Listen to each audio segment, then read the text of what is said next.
Hey everyone, I'm Andrew Kaineder and welcome to my first camera review ever. It's on the EOS R5 and I unfortunately don't have it with me, but I had a good 3 or 4 days with it up in the Warrumbungles. I tagged along on a trip with a couple of friends who were camping and climbing for a few nights, and I felt like it was a really good opportunity to test the camera in a bunch of conditions.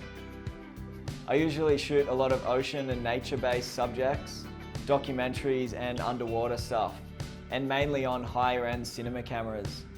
But when I got the spec sheet of the EOS R5, I was pretty intrigued by some of the settings that Canon had crammed into such a small body. I've broken the review up into 3 chapters. Chapter 1, I'll go through the video settings and how I found them in the field. Chapter 2, I'll go through the stills and show some of the photos that I shot. Chapter 3, I'll go through the usability and how I found using the camera in the field. Let's get stuck into it.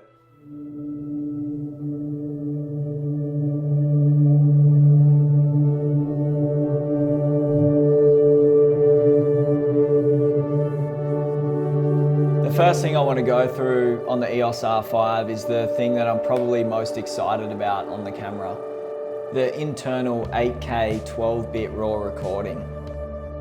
This is something completely new for a mirrorless camera and probably makes it more of a true hybrid camera than a stills camera that shoots video. If you're like me and video is your main gig, or you're coming from a cinema camera, this is going to make for a great B cam to the Canon cinema line and to be able to have a stills camera in the bag at the same time, or also an A cam if you're looking for a really lightweight solution. It uses the same Cinema Raw Lite codec as the C series, C200, C300, etc. And I've used this codec plenty of times and it's a pleasure to edit with. Has great dynamic range and holds up well in the grade. The camera performed well in low light. I shot up to 6400 ISO and was really happy with the results. The other thing I thought it handled really well was mixed lighting. So I shot a scene by a campfire with a head torch, and the colours it produced in that scenario were pretty incredible. The addition of Canon's Video Assist, which applies a Rec 709 LUT, was really beneficial, as that's kind of one of the biggest things you're missing with a camera like this when you're not using an external monitor. The 12-bit RAW recording is only available in full res 8K and uses about 10 gig every 30 seconds. I don't really see that as a huge issue, as when I'm shooting RAW, I'm just looking to get the highest quality possible. And Canon have managed to incorporate an amazing 10-bit 422 codec that holds its own. Unfortunately, I didn't get a chance to test the slow motion, but I can say that at 25p it's locked to 100 frames and at 30p it's locked to 120 frames. And unfortunately, you're unable to shoot true 50 frames at 25p. You still have to shoot 50 frames per second and convert it in post. The in-body 5-axis stabilization was nothing short of phenomenal. You can pair it with either an RF or an EF IS lens as well to get up to 8 stops combined image stabilization.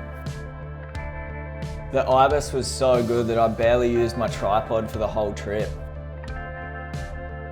It's not really that great for walking, especially on uneven ground, but for everything else like handheld pans and just getting your handheld filming smooth, it's perfect. The face detection seemed to work really well when the subject's face is prominent in the frame. But you can see in this example, when my friend pulls the ropes over his shoulder, the autofocus has kind of a wig out. That was on face detection, and I'd kind of classify that as a user error rather than an issue with the camera. I think with any autofocus, it's just knowing when to use it. There's no inbuilt fans in the camera, so I was really surprised to see that the camera didn't overheat at all when I was using it. I didn't get a chance to record for a very long time, but Canon haven't put a recording limit on it, so I imagine that it's going to be sweet. Overall, the video quality of the EOS R5 was nothing short of incredible. It rivaled some of the biggest cinema cameras, and whether you're a stills photographer who shoots a bit of video or a filmmaker who shoots a couple of photos, it really is going to be a great addition to your camera bag.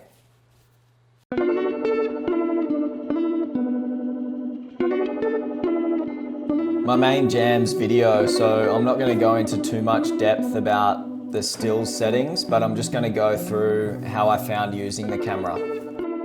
I usually shoot with the 5D Mark IV, so it was a pretty easy transition over to this body. I think the main reason I would switch to the R5 is the in-body stabilization, the RF mount, human and animal eye detection, and the fact that it's just got amazing video quality. I spent most of my weekend focusing on really trying to test the video quality, but the few photos I did get, I was really happy with how the camera rendered the colors and the autofocus. I took a bunch of different shots, a couple of portraits, landscapes, low light stuff, and it performed really great in all scenarios. The images were really clean, it performed really well in low light, and the great in-camera image stabilization meant I could shoot below 50th of a second shutter speed and get sharp results.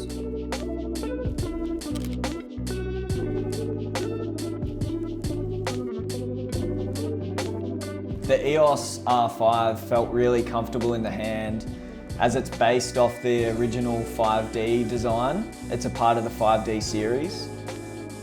This feels a lot more comfortable to me in the hand than other mirrorless cameras, purely because the extra weight is way better for balancing and handheld video, and I just find it so much easier to navigate all the camera buttons. And one of the best things I found on this trip was when you switch from video to stills mode or vice versa, it automatically changes the memory card. So I only had the one CF Express card for the trip, which I needed to save to shoot high-res video. So not having to think about it and the camera just intuitively switching to the SD when I changed to stills mode really helped me not to burn data on the CF Express and save that card for high-res video. A big issue for a lot of cameras that shoot this high quality is battery life. However, this didn't really seem like an issue with the R5 using the new LPE6 battery. I'm not sure of the exact specs, but I shot pretty much all day on the first day without needing to change. I feel like every couple of years a camera hits the market that really revolutionizes the industry.